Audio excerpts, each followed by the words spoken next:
नमस्कार, स्वराज एक्सप्रेस में एक बार फिर से आपका स्वागत है। मैं हूं आपके साथ ऋषभ सोनी और आज हम बात करेंगे बदलापुर की सियासत की। छत्तीसगढ़ में ईडी की लगातार कार्रवाई से प्रदेश में सियासी उबाल मचा हुआ है। कांग्रेस पार्टी के नेताओं के यहां हुई छापेमार कार्रवाई के बाद विरोध भी जमकर हो रहा है। कांग्रेस सत्ता और संगठन केंद्र पर हमलावर है तो सड़क पर भी विरोध शुरू हो गया है। आरोप प्रत्यारोपों की मानो झड़ी लग गई है। छत्तीसगढ़ में ईडी की उठापटक पर सियासी घमासान पर देखिए हमारी एक रिपोर्ट। 20 फरवरी 2023 सोमवार की तड़के सुबह ईडी की 1 दर्जन टीमों ने रायपुर समेत दुर्ग, भिलाई के करीब दर्जन भर ठिकानों पर ताबड़तोड़ कार्रवाई शुरू की। करीब घंटे भर में पूरे प्रदेश में ईडी की कार्रवाई ने गहमा गहमी का माहौल बना दिया। धीरे धीरे नाम सामने आए तो पता चला ये कार्रवाई कांग्रेस पार्टी के प्रमुख नेताओं के यहाँ प्रवर्तन निदेशालय ने छापेमार कार्रवाई की है। वहीं कांग्रेसी नेताओं के नाम सामने आने के बाद पूरी पार्टी ईडी के विरोध में उतर आई। दोपहर तक कांग्रेस सत्ता और संगठन की तरफ से एक बड़ी कॉन्फ्रेंस करके इस पूरी कार्रवाई पर ऐतराज जता रही थी। मुख्यमंत्री भूपेश बघेल, कांग्रेस प्रदेश प्रभारी कुमारी शैलजा, प्रदेश अध्यक्ष मोहन मरकाम समेत सरकार के 9 मंत्रियों ने प्रेस कॉन्फ्रेंस में हिस्सा लिया और ईडी की इस कार्रवाई को सीधे कांग्रेस पार्टी के राष्ट्रीय अधिवेशन को डिस्टर्ब करने के आरोप से जोड़ दिया। दरअसल मुख्यमंत्री भूपेश बघेल ने इस पूरी कार्रवाई को असंवैधानिक करार देते हुए केंद्र सरकार पर सेंट्रल एजेंसियों का दुरुपयोग करने का भी आरोप लगाया। वहीं प्रेस कॉन्फ्रेंस के बाद मामला विरोध में यही नहीं थमा, बल्कि शाम होते होते कांग्रेस पार्टी की युवा इकाई ने रायपुर के ईडी दफ्तर के सामने जमकर विरोध दर्ज कराया। इस कार्रवाई के बाद बीते 4 साल में जितनी भी कार्रवाई हुई है उन पर भी सवाल खड़े किए गए। छत्तीसगढ़ के मुख्यमंत्री भूपेश बघेल ने सीधे तौर पर आरोप लगाए हैं कि कांग्रेस पार्टी से भारतीय जनता पार्टी डरी हुई है, इसलिए सिर्फ टारगेट करके इस तरीके की कार्रवाई को अंजाम दिया जा रहा है। इसके साथ ही जब जब कांग्रेस पार्टी का कोई बड़ा और अहम काम होता है उसके बाद से ही भारतीय जनता पार्टी डर के मारे सेंट्रल एजेंसियों का दुरुपयोग करके बाधा उत्पन्न करने की कोशिश करती है। प्रकार से छापा डाला गया लेकिन कहीं भी कोई जब्ती दिखाई नहीं गई है और कितने बड़ा छापा डाला गया था। उद्देश्य केवल यहाँ के लोगों को प्रताड़ित करने, परेशान करने और खासकर कांग्रेस पार्टी को बदनाम करने की कोशिश की जा रही है। अब 3 दिन बचा है अधिवेशन और उसको ये प्रभावित करने की कोशिश ये लोग कर रहे थे। छत्तीसगढ़ में कांग्रेसी नेताओं के यहाँ हुई छापेमार कार्रवाई के बाद कांग्रेस पार्टी एकदम से केंद्र सरकार और भाजपा पर हमलावर है, जिसके बाद भारतीय जनता पार्टी ने भी कांग्रेस के आरोपों का जवाब दिया है। भाजपा के राष्ट्रीय उपाध्यक्ष डॉक्टर रमन सिंह ने कांग्रेस के सभी आरोपों को खारिज किया है। भाजपा की तरफ से कहा गया कि ईडी एक स्वतंत्र एजेंसी है जो अपने इनपुट के आधार पर कार्रवाई करती है। इस कार्रवाई से भाजपा और केंद्र सरकार को कोई लेना देना नहीं है। जहाँ तक सवाल ईडी का मामला है, ये कंटिन्यूअस प्रोसेस है, प्रक्रिया का हिस्सा है, इसलिए बहुत ज़्यादा चिंता और दुखी होने की ज़रूरत नहीं है। आपका राष्ट्रीय अधिवेशन, इतना बड़ा अधिवेशन हो रहा है जिसमें 6-7 कार्यकर्ताओं के ऊपर, अधिकारियों के ऊपर कार्रवाई होती है, तो मुझे समझ में नहीं आता कि राष्ट्रीय अधिवेशन में क्या डिस्टर्बेंस होगा। छत्तीसगढ़ में अधिकारियों और कारोबारियों के बाद सत्ता पक्ष के नेताओं के यहाँ हुई प्रवर्तन निदेशालय की कार्रवाई से छत्तीसगढ़ का माहौल गरमाया हुआ है। एक तरफ कांग्रेस पार्टी पुरजोर विरोध करते हुए नजर आ रही है तो दूसरी तरफ केंद्र सरकार पर हमलावर है। लेकिन सवाल ये है कि कांग्रेस ने जो आरोप लगाया है राष्ट्रीय अधिवेशन के पहले ही इस तरह की कार्रवाई क्यों, वो सवाल गलत है क्या? रायपुर से स्वराज एक्सप्रेस के लिए हेमंत शर्मा की रिपोर्ट।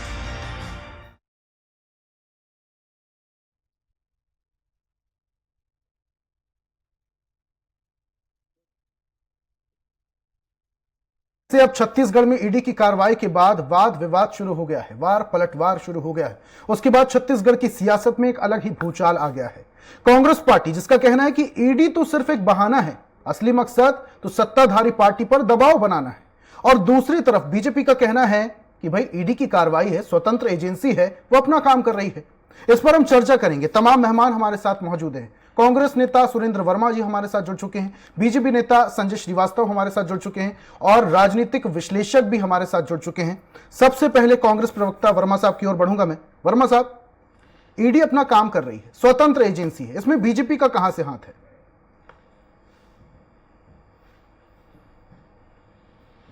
वर्मा हूं मैं।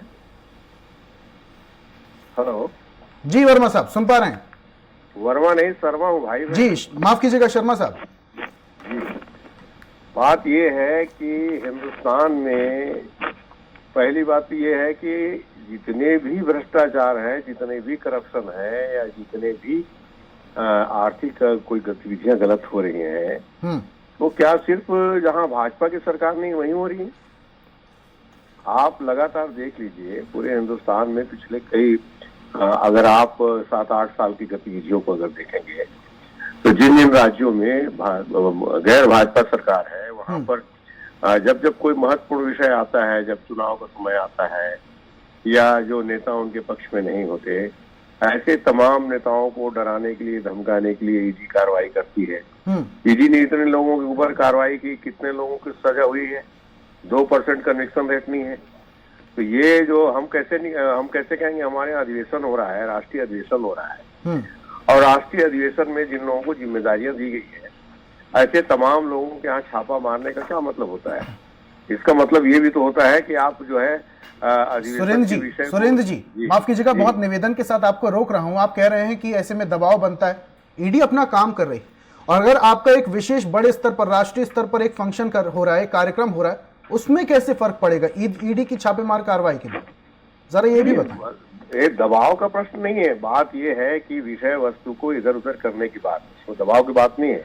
मैं ये कह रहा हूं, आपकी अपनी तैयारियां है ना शर्मा साहब। ईडी अपना काम नहीं कर शर्मा साहब, आपका जो विशेष कार्यक्रम है उसकी तो अपनी तैयारियां है ना, उसमें तो खलल ईडी नहीं डाल रही है, वो तो अपना काम कर रही है। ईडी निष्पक्ष कार्रवाई नहीं कर रही ना, यही तो बात है।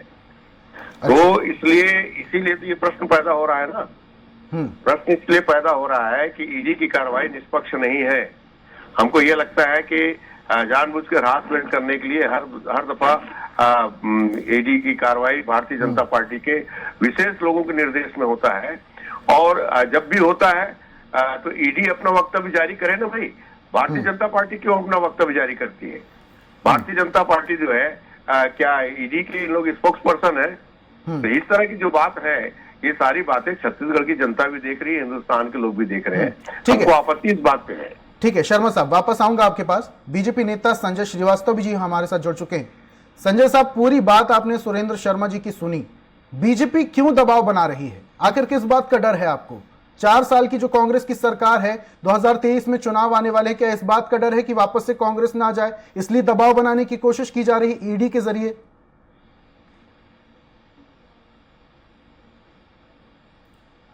श्रीवास्तव जी सुन पा रहे हैं?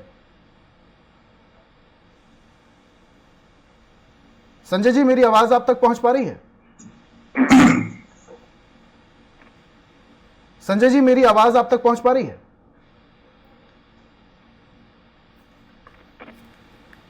लगता है संजय जी से संपर्क नहीं हो पा रहा है। एक बार फिर से उनसे संपर्क करेंगे। एक और मेहमान हमारे साथ जुड़े हुए हैं, राजनीतिक विश्लेषक डॉक्टर अजय चंद्राकर जी, उनके पास जाऊंगा। अजय जी, जिस तरीके से अभी ईडी की कार्रवाई हुई, उसके बाद वार पलटवार का सिलसिला शुरू हो चुका है। कांग्रेस बोल रही है कि दबाव बनाने की कोशिश की जा रही है। जब जब प्रदेश में एक बड़ा कार्यक्रम कांग्रेस की तरफ से किया जाता है, तब तब दबाव बनाने की कोशिश की जाती है। और बीजेपी का अलग मत है। बीजेपी का कहना है कि जो ईडी है, स्वतंत्र एजेंसी है, अपना काम कर रही है। ऐसे में आपके कार्यक्रम में कैसे ही दखल डाल सकती है? क्या लगता है आपको? ऋषभ जी, इस विषय के ऊपर 4 स्टेक होल्डर है। पहली बात तो यह है कि अगर हम 2005 से लेकर के कल की जो छापा पड़ी है, सही में उनके कन्विक्शन रेट को देखें तो संवैधानिक संस्था के रूप में ईडी का परफॉर्मेंस, जिस तरह से वो केस रजिस्टर्ड की है और मात्र लगभग 410 के आसपास गिरफ्तारी की है और 33 लोगों को सजा मिली है, तो प्रश्न चिन्ह तो लगता है जी। अब ईडी कह सकती है सेकंड स्टेक होल्डर के रूप में, यह तो ऑनगोइंग प्रक्रिया है, क्योंकि यह तो 6-7 महीने पहले से चल रहा है और उसमें एक आईएएस से लेकर के कुछ खनिज अधिकारी गिरफ्तार हैं और उनसे जो पूछताछ हो रही उसी प्रक्रिया में ऑनगोइंग प्रक्रिया प्रोसेस। फिर तीसरी बात आती है कि यहाँ पर इसके टाइमिंग के मसले के ऊपर। तो कांग्रेस कह सकती है, कह रही है कि कांग्रेस के बढ़ते ग्राफ से बीजेपी क्या घबरा गई है, इसलिए रायपुर में रेड पड़ रहा है। लेकिन ऐसा नहीं है, 6 महीना पहले से ये चल रहा है। लेकिन यह भी सच है, इसका निष्कर्ष तब निकलेगा, और जिस तरह से हम अपने अनुभव से कह सकते हैं कि कांग्रेस के अधिवेशन के ही दौरान ईडी प्रेस कॉन्फ्रेंस करेगी जिनसे ये पूछताछ कर रही उसके ऊपर। तो अगर इस तरह की बात होती है तो इसे तो माना जाएगा कि यह पूर्वाग्रह से ग्रसित, या फिर वो कह सकते हैं कि ऑनगोइंग प्रोसेस का ही ये रिजल्ट है।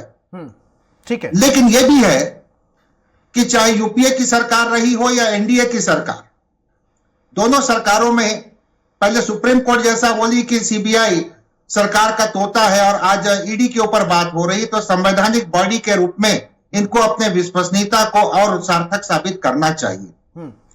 लेकिन कांग्रेस का जो कहना है कि कई लोगों के ऊपर ईडी इस तरह का छापामारी कार्रवाई की, चाहे वो एकनाथ शिंदे जी हो, चाहे सुखराम जी हो, चाहे येदियुरप्पा हो, रेड्डी बंधु हो, मुकुल राय हो, हेमंत विश्वकर्मा, इनके नाम का ये स्मरण करते हैं। लेकिन यहां पर मूल बात आ रही है ईडी के उपयोग के मसले के ऊपर। यूपीए ईडी के मसले के ऊपर आटा में नमक जैसा उसका उपयोग करती थी, खासतौर से रेड्डी बंधु के साथ किए थे। वो मध्य प्रदेश में व्यापम के ऊपर उस तरह से नहीं कर पाई, डंपर घोटाले के ऊपर नहीं कर पाई, और एनडीए में के ऊपर ये आरोप लगाते हैं कि नमक में आटा के समान ये काम कर रही।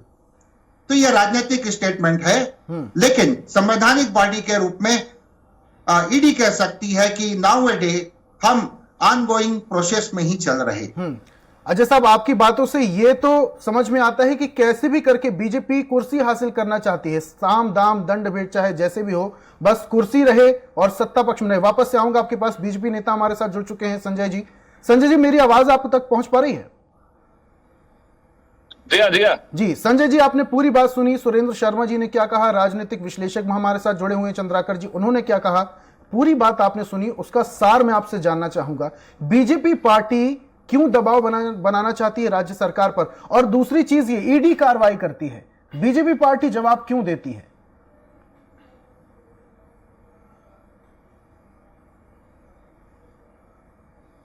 तो मैं बोलता हूं कि आप उनके कार्यालय का घेराव क्यों करते हैं? हमारा प्रश्न छोड़िए, हम तो राजनीतिक दल के लोग हैं, एक दूसरे पर आरोप प्रत्यारोप लगाते हैं। पहला प्रश्न तो मेरा ये है, यदि ईडी कार्रवाई कर रही है, आप इतना भ्रष्टाचार में लिप्त हैं, भ्रष्टाचार का इतना बड़ा समर्थन करते हैं कि आप जाकर ईडी जो संवैधानिक संस्था है, आप जाइए, इस देश के अंदर में संविधान है, कानून है, व्यवस्थाएं हैं, आप न्यायालय के अंदर में जाइए कि इस तरह की यदि अव्यवस्था है, ईडी हमारे ऊपर जानबूझकर हमको कर रही है, तो न्यायालय हिस्स आप जाकर वहां पर प्रदर्शन कर रहे हैं सीधे कार्यालय में, उसका तो जवाब दीजिए आखिर क्यों? और आप अपेक्षा करते हैं कि भाजपा कुछ मत बोले। यदि चोर चोरी करके सीना तानेगा तो जवाब तो आएगा सामने कि आखिर क्यों, ऐसा क्यों। देखिए, ये बात समझना पड़ेगा, सत्ता आती है, सत्ता जाती है, सरकारें बदलती हैं, लेकिन इस देश के अंदर में कानून व्यवस्थाएं जो बनी है, चाहे ईडी हो, चाहे सीबीआई हो, चाहे एनआईए हो, हर एक एजेंसी पर सवाल खड़ा करना, एनआईए पर सवाल खड़ा करते हैं जीरम के मामले को लेकर। ईडी की छापेमारी तभी क्यों जब कांग्रेस का इतना बड़ा कार्यक्रम छत्तीसगढ़ में हो रहा है, और कार्रवाई के बाद, छापेमार कार्रवाई के बाद फिर बीजेपी पार्टी का जवाब देना। तो शर्मा साहब तो यही कह रहे हैं कि बीजेपी पार्टी ईडी की स्पोक पर्सन क्यों बनने की कोशिश कर रही है? देखिए, ऐसा है, स्वतंत्र कार्रवाई कर सकती है ना। देखिए, ऐसा है, इनका ये बचपना है, बचपने का वक्तव्य है। देखिए, इनके अधिवेशन से ईडी का कोई विषय नहीं है। दरअसल चिंता कांग्रेस को यह है कि इनके केंद्रीय नेतृत्व के सामने इनका हालचाल सामने आ जाए।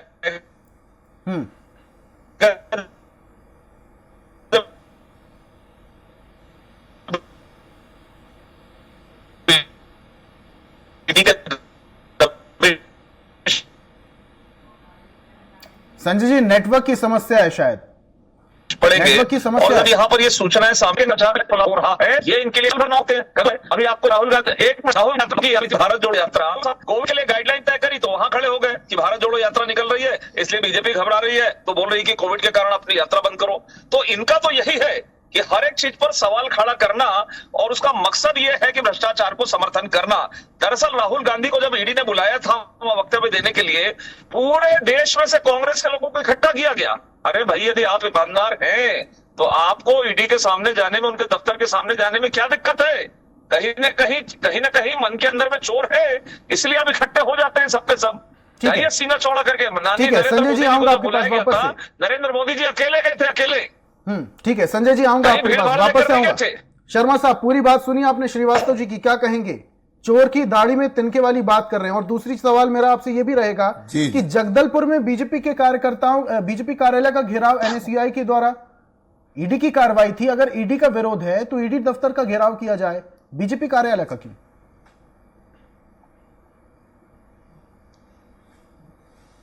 इसलिए कि सबसे पहली बात तो ये कि संजय श्रीवास्तव जी को आज मैंने पहली बार बहुत ही गैर जिम्मेदाराना बात करते सुना।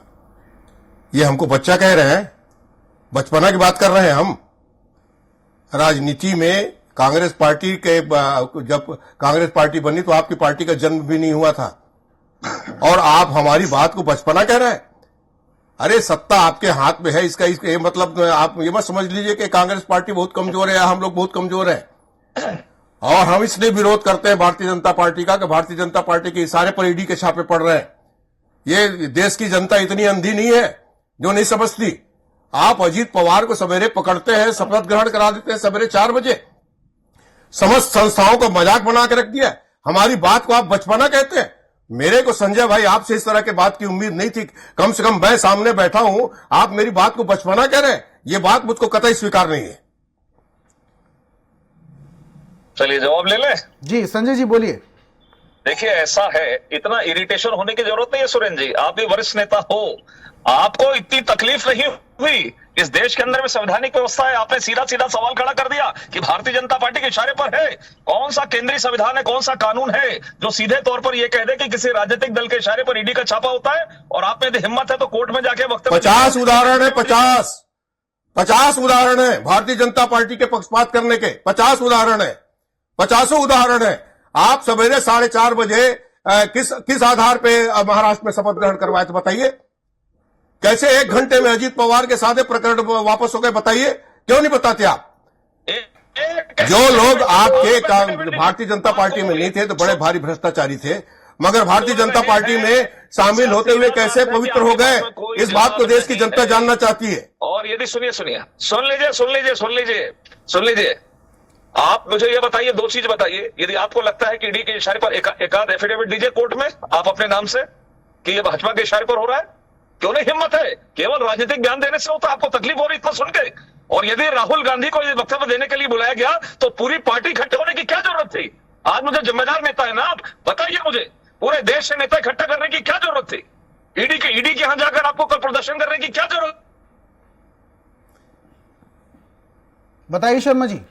क्यों नहीं है जरूरत? जब देश की लोकतांत्रिक व्यवस्थाओं को, देश की लोकतांत्रिक संस्थाओं को कमजोर किया जाएगा, देश की लोकतांत्रिक संस्थाओं को जब कब्जा किया जाएगा, उस पर आतंकवाद लागू किया जाएगा, तो देश की जनता को विरोध करना ही चाहिए। और वही जिम्मेदारी हम पूरा कर रहे हैं। शर्मा साहब, ये समझना चाह रहा हूं मैं आपसे कि ईडी आखिर कैसे बीजेपी के इशारे में काम कर रही है, जरा ये बताएं। स्वतंत्र एजेंसी है अगर, जी शर्मा साहब, स्वतंत्र एजेंसी है अगर, तो बीजेपी के इशारे में कैसे? अरे भाई आपके सामने अभी मैंने 50 नहीं अभी आपके सामने, अरे स्वतंत्र एजेंसी क्या होता है? स्वतंत्र एजेंसी क्या होता है? आप निर्वाचन आयोग को नहीं देखे हैं कैसे किस ढंग से योजना तय करते हैं भाषण के लिए? आप ईडी का, मैं तो अभी 25 उदाहरण बताया ना आपको। भाई बंगाल का एक नेता बहुत भ्रष्ट था ना, रोज ईडी छापा मारती थी, वो भारतीय जनता पार्टी में शामिल हो गया, ईडी की जाना बंद हो गया। महाराष्ट्र में ईडी का जाना बंद हो गया, सरकार बदल गई। तो अरे आप मेरे क्या पूछ रहे हैं? मैं तो जवाब दे रहा हूं ना, देश की जनता भी देख रही है। ऐसे अनेक उदाहरण है, अनेक उदाहरण है ऐसे। दुरुपयोग अगर बीजेपी कर रही है तो देश में कैसे ही कानून व्याप्त होगा फिर? देखिए, नियम और संविधान की बात आप मत करिए, कम से कम कांग्रेसियों के मुंह से अच्छा नहीं लगता। बिल्कुल, ये तो यही चिंता का विषय है, इसीलिए तो हम विरोध कर रहे हैं, इसीलिए हम आवाज उठा रहे हैं इस देश के। ईडी का दुरुपयोग करोगे, सीबीआई का दुरुपयोग करोगे, आप इनकम टैक्स डिपार्टमेंट का दुरुपयोग करोगे, एनआईए का दुरुपयोग करोगे, रिजर्व बैंक का दुरुपयोग करोगे, निर्वाचन आयोग का दुरुपयोग करोगे, देश जाएगा कहां? यही तो प्रश्न है कि हर चीज का आप दुरुपयोग करोगे तो देश जाएगा कहां? क्यों आपकी ओएसडी अंदर है? इसका जवाब तो दे दीजिए। क्या गलत हुआ? ईडी ने गलत कार्रवाई की है? जो सबूत सामने अरे वो तो पता चलेगा ना जब आने वाले समय में कितने लोग क्या होता है, ये तो आने वाला समय बताएगा ना। डायरेक्ट कनेक्टेड टू सीएम, भाई कनेक्टेड टू सीएम। ओएसडी यदि जेल की सलाखों के पीछे है, नहीं, वो आप फैसला भी सुना दो, आप कोर्ट भी बन जाइए। नहीं, संजय भाई आप न्यायालय भी बन जाइए, आप फैसला सुना दीजिए। अभी तो आरोप है ना, अरे आपको फैसला सुना रहे हैं तो आपके इशारे पे फैसला भी हो जाएगा, करवाइए। नहीं, आप लोग आप तो फैसला सुना रहे हैं ना, हमें लगता है आप ही कहने से फैसला होगा, अदालत आपके कहने से निर्णय देगी। बिल्कुल ठीक कहना है आपका। ठीक है, आपके शर्मा साहब, संजय जी शांत हो जाइए। हमारे साथ राजनीतिक विश्लेषक भी जुड़े हुए हैं, जरा उनसे भी सवाल ले लूं मैं। चंद्राकर साहब, जिस तरीके से वार पलटवार का सिलसिला शुरू हो चुका है, ईडी की छापेमारी के बाद अब घेराव होने लगा है, बीजेपी कार्यालय का घेराव हो रहा है, जबकि छापेमारी ईडी कर रही है। यहां पर यह भी आरोप लगाया जा रहा है कि कहीं ना कहीं बीजेपी के दबाव में ही ईडी इस तरीके की कार्रवाई कर रही, तब जब एक बड़ा कार्यक्रम छत्तीसगढ़ में कांग्रेस का होने वाला है। तो क्या लगता है आपको कि बीजेपी पार्टी अब कहीं ना कहीं डर गई है इन 4 सालों से? देखिए ऋषभ जी, मूल बात यह है, ठीक है, आर्टिकल 19 के अनुसार, संविधान के अनुसार सबको प्रदर्शन करने का अधिकार है, लेकिन एक मर्यादा की बात होती है। और प्राय संवैधानिक संस्थानों में इस तरह का प्रदर्शन बहुत कम देखने को मिलता है।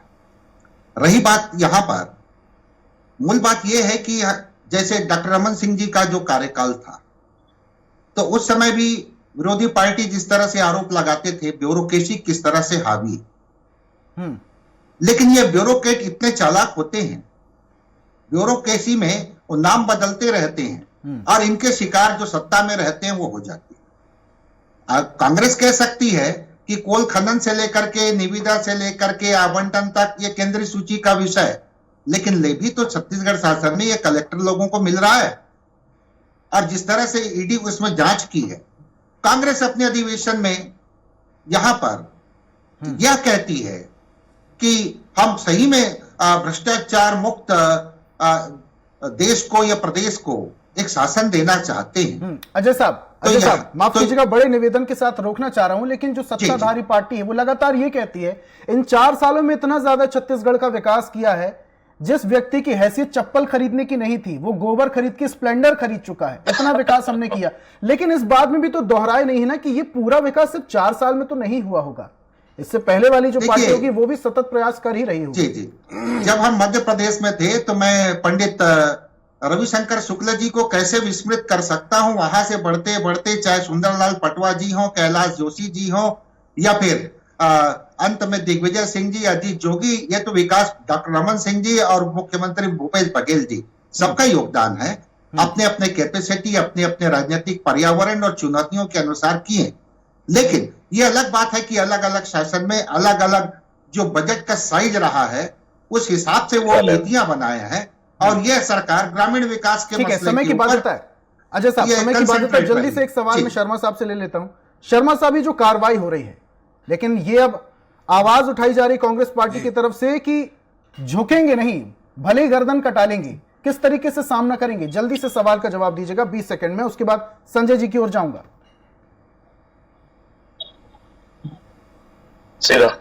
देखिए, देश में सबसे बड़ा लोकतांत्रिक व्यवस्था में सबसे बड़ा न्यायालय, सबसे बड़ी संस्था जनता है।